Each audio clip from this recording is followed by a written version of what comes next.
Hoy, 17 de octubre, queremos recordar que una fecha como hoy, la oligarquía haitiana, los enemigos del pueblo haitiano, asesinaron al libertador haitiano. No solamente querían asesinar un hombre, sino querían asesinar un sueño, querían asesinar la esperanza del pueblo haitiano. Y han pasado ya más de 200 años. El pueblo nunca ha cansado. El pueblo haitiano nunca ha bajado la guardia.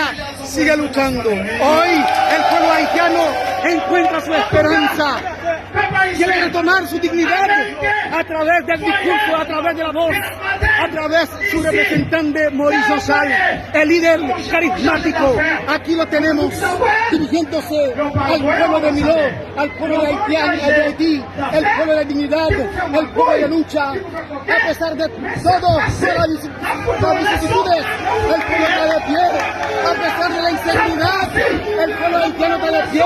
Confía en su líder, cree en su líder. Latinoamérica, estamos presentando ese líder, el único líder que el pueblo reclama, y está cantando.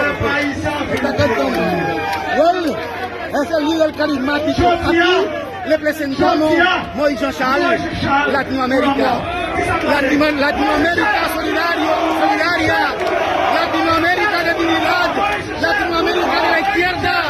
Aquí estamos de pie, el pueblo haitiano luchando, dando el paso al frente, ese paso de dignidad. Aquí le dejemos, el pueblo está cantando.